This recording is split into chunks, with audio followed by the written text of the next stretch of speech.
Assalamualaikum warahmatullahi wabarakatuh. Perkenalkan, nama saya Caca Saputra.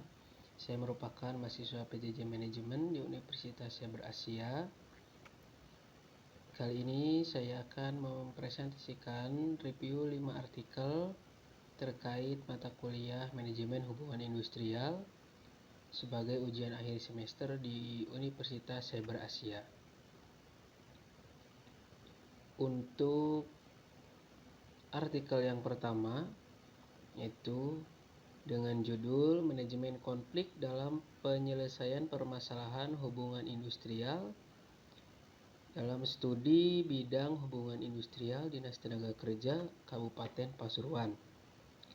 Artikel ini ditulis oleh Firdaus Dulhijahyani, kemudian Samsyar Samsudin dan Muhammad Nuh. Dipublikasikan di Jurnal Profit volume 14 nomor 1 2020. Hal yang melatar belakangi artikel ini adalah masih adanya ketidakpastian dalam hubungan industrial yang tidak selalu berjalan dengan harmonis berdasarkan realita atau fakta yang terjadi sekarang. Tujuan penelitian ini adalah agar pemerintah mampu menciptakan lingkungan yang baik pada sektor industrial. Metode yang digunakan penelitian ini menggunakan pendekatan kualitatif dengan jenis penelitian deskriptif. Hasilnya, dalam menyelesaikan konflik hubungan industrial di Kabupaten Pasuruan, ketika terjadi konflik, maka diselesaikan melalui musyawarah mufakat antara kedua belah pihak yang sedang berkonflik di sebuah perusahaan dengan melibatkan LKSB atau Lembaga Kerjasama Bipartit. Implikasinya sesuai dengan Perda nomor 22 tahun 2012 tentang sistem penyelenggaraan ketenagakerjaan di Kabupaten Pasuruan bab 2. Asas, tujuan, dan sasaran pasal 3 poin E dan F menyebutkan bahwa sistem penyelenggaraan ketenagakerjaan di Kabupaten Pasuruan bertujuan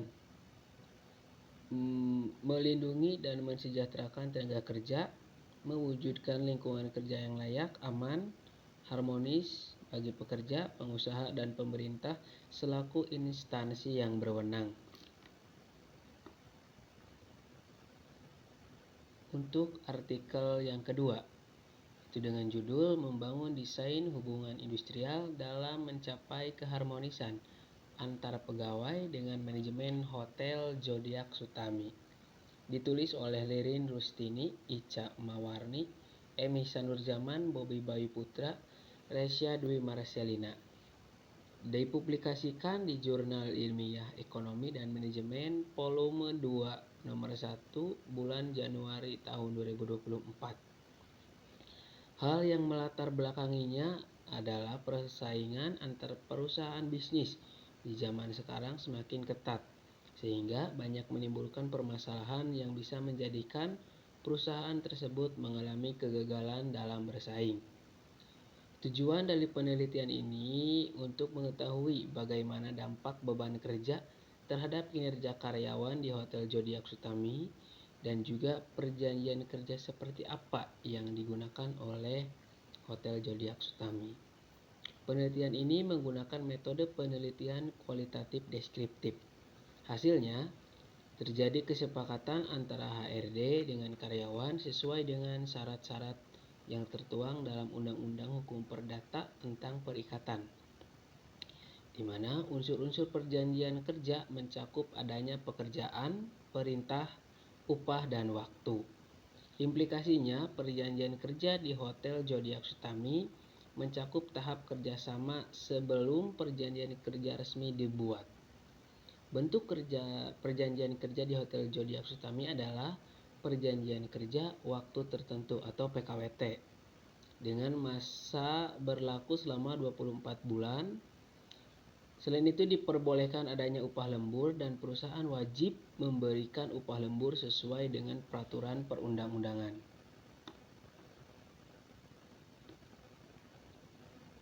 Artikel yang ketiga, dengan judul Manajemen Konflik dalam Penyelesaian Permasalahan Hubungan Industrial berdasarkan Undang-Undang Nomor 2 Tahun 2004 di PT Dewa Suratek. Ditulis oleh Resya Dwi Marcelina, Cici Rahma Damayanti, Isti Septiani, N. Hilmi Kurotul Ain, Rahmat Hidayat, dan Rosa Lianawati. Dipublikasikan di Jurnal Ilmiah Ekonomi dan Manajemen Volume 2 Nomor 1 Tahun 2024. Hal yang melatar belakanginya karena adanya perselisihan dalam hubungan kerja bisa terjadi dalam 4 jenis, yaitu perselisihan terkait hak dan kewajiban, perselisihan terkait urutan tunjangan, perselisihan terkait hubungan kerja, serta perselisihan di antara pekerja dalam satu perusahaan. Tujuan penelitian ini untuk mengetahui manajemen konflik dalam penyelesaian permasalahan hubungan industrial berdasarkan Undang-Undang Nomor 2 Tahun 2004. Metode penelitian ini memanfaatkan pendekatan penelitian deskriptif kualitatif. Hasilnya, jika ada permasalahan antara pengusaha dan pekerja, maka hukum yang berlaku adalah Undang-Undang Nomor 2 Tahun 2004 tentang penyelesaian perselisihan hubungan industrial. Menurut pasal 3 ayat 1 bab 1 Undang-Undang Nomor 2 Tahun 2004 dijelaskan bahwa penyelesaian perselisihan hubungan industrial harus dimulai dengan upaya perundingan bipartit secara musyawarah untuk mencapai kesepakatan. Implikasinya, untuk menyelesaikan masalah, perusahaan melakukan perundingan bipartit, musyawarah untuk mufakat dan mencari solusi yang tepat serta dapat diterima oleh kedua belah pihak agar masalah tidak berkelanjutan.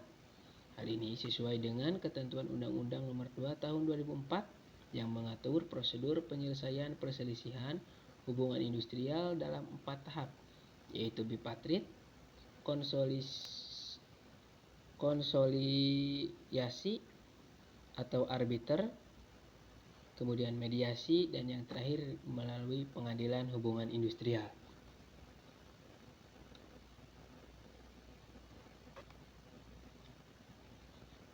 Artikel yang keempat yaitu dengan judul Hubungan Industrial dari Perspektif Karyawan, Studi pada Perusahaan Manufaktur.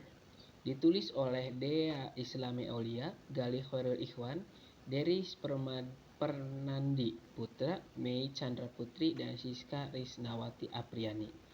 Dipublikasikan di Jurnal Agility Lentera Manajemen Sumber Daya Manusia, Volume 3 Nomor 2 bulan Mei tahun 2025. Hal yang melatar belakanginya adalah hubungan industrial merupakan berbagai bentuk interaksi antara pengusaha dan pekerja di tingkat nasional, daerah, atau perusahaan yang melibatkan isu-isu sosial dan ekonomi seperti pengaturan gaji, durasi kerja, serta kondisi tempat bekerja. Ini sangat penting bagi bisnis karena mempengaruhi suasana kerja dan cara barang serta layanan dihasilkan. Tujuan daripada penelitian ini adalah untuk mempelajari pandangan karyawan tentang hubungan kerja di perusahaan manufaktur. Metode yang digunakan yaitu menggunakan pendekatan kualitatif dengan metode analisis literatur. Hasilnya, untuk meningkatkan kinerja karyawan, perusahaan perlu menghindari persepsi buruk karyawan. Hal ini bisa dilakukan dengan memberikan insentif non-material, bisa berupa pemenuhan kebutuhan psikologis dari karyawan itu sendiri. Dampaknya, dari pemberian insentif non-material ini, karyawan akan memiliki semangat yang lebih tinggi dalam bekerja. Kemudian mengembangkan rasa memiliki terhadap perusahaan atau loyalitas. Hal inilah yang membuat semangat kerja karyawan semakin meningkat. Implikasinya, dari temuan ini, manajer SDM perlu memperkuat saluran komunikasi dua arah, menerapkan kebijakan yang adil dan melibatkan partisipasi serta membangun budaya organisasi yang inklusif sebagai cara untuk meningkatkan persepsi positif karyawan terhadap hubungan industrial. Yang terakhir, judul daripada artikel yang terakhir yaitu Kajian Undang-Undang 11 tahun 2020 tentang Cipta Kerja, Klaster Ketenagakerjaan, Studi pada Regulasi Pengupahan, PHK, dan Pesangon. Ditulis oleh Fajar B. Hirawan, Adeno Pak Pauri, Henryko Tobing, dan Muhyiddin. Diterbitkan di Jurnal Ketenagakerjaan volume 18 nomor 1 tahun 2023.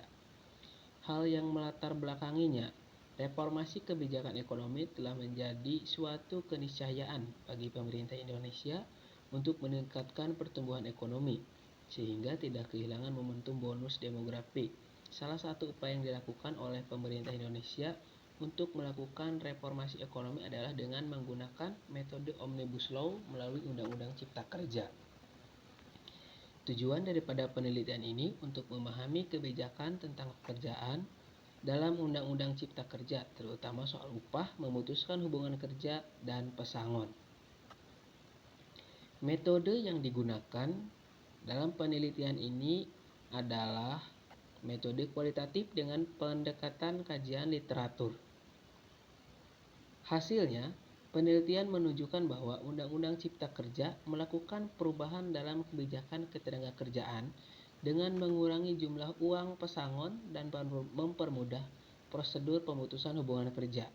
Tujuannya adalah untuk meningkatkan fleksibilitas pekerja dan menarik investor, sekaligus memperkuat perlindungan bagi pekerja melalui program jaminan sosial.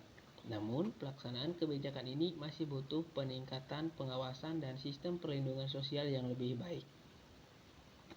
Implikasinya, penelitian ini menunjukkan bahwa perubahan kebijakan ketenagakerjaan dalam Undang-Undang Cipta Kerja mempengaruhi cara perlindungan bagi pekerja, yaitu peran pesangon semakin berkurang, sementara peran jaminan sosial semakin meningkat. Selain itu, kebijakan ini memberi kebebasan lebih bagi pengusaha dalam mengatur pekerja serta mendorong pemerintah untuk memperbaiki sistem perlindungan sosial dan pengawasan terhadap dunia kerja. Demikian yang bisa saya sampaikan sebagai pemenuhan ujian akhir semester di Universitas Cyber Asia. Terima kasih. Assalamualaikum warahmatullahi wabarakatuh.